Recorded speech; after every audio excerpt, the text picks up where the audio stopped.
Congenital hyperinsulinism is a rare disease. It only affects one infant in every 50,000 births. There's essentially two types of hyperinsulinism that we see. There's the diffuse disease, which means the entire gland is secreting too much insulin. We have to make a decision surgically whether we're going to remove the whole gland or whether we're going to try and manage that with a combination of medications and feedings. We typically will do a 98% pancreatectomy if you have diffuse disease and you do not respond to the medications.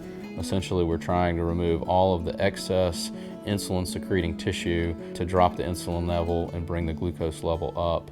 And we're trying to leave just a small amount of pancreatic tissue so that the patient is not fully diabetic. And then focal type, which means there is one or maybe several focal small spots within the pancreas itself. By removing just those spots, they've got all the endocrine and exocrine functions still present and keep their blood sugar at a steady state.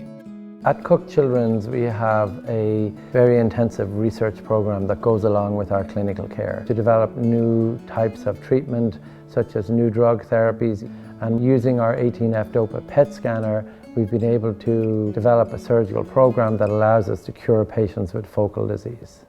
There are only 2 places in the United States that treat kids with congenital hyperinsulinism, and that is able to get the 18F-DOPA. 18F-DOPA really has changed the game as far as surgical management and planning because it gives us a very good idea ahead of time of whether or not we're going to be dealing with diffuse disease or focal disease.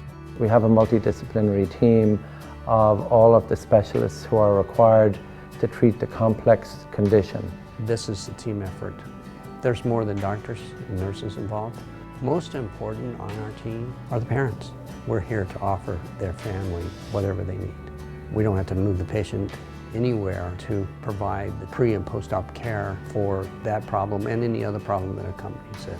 We're so experienced in the management of this condition that there are lots of different ways of treating these children. We can do genetic testing. We've got 18F-DOPA. We can see where the focal lesion is. We now have the ability to cure these patients. And we have put in place long-term plans that make those children who can't be cured by surgery have a better quality of life.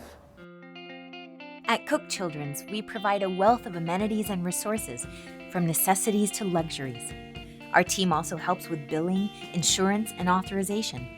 Financial counselors work closely with patient families to verify insurance coverage and assist with the appeal process if coverage is denied. Once here, our Level 4 all single-room NICU allows parents to stay with their babies 24/7. There is also a Ronald McDonald House within walking distance, and it provides a great home away from home. If you're an international family, we help prepare you for a trip abroad with packing and travel arrangements, flight schedules, accommodations, and recreation. Our award-winning medical center has concierge services, a variety of foods, stores, game rooms, and play areas. Once at home, telemedicine connects you and your local doctor to the healthcare team at Cook Children's through video conferencing. As one of the few programs in the country, Cook Children's is proud to help improve the lives of children affected by hyperinsulinism. We are dedicated to the highest level of medical care and compassion so that your child can get back to being a kid. Cook Children's, because childhood should be simple.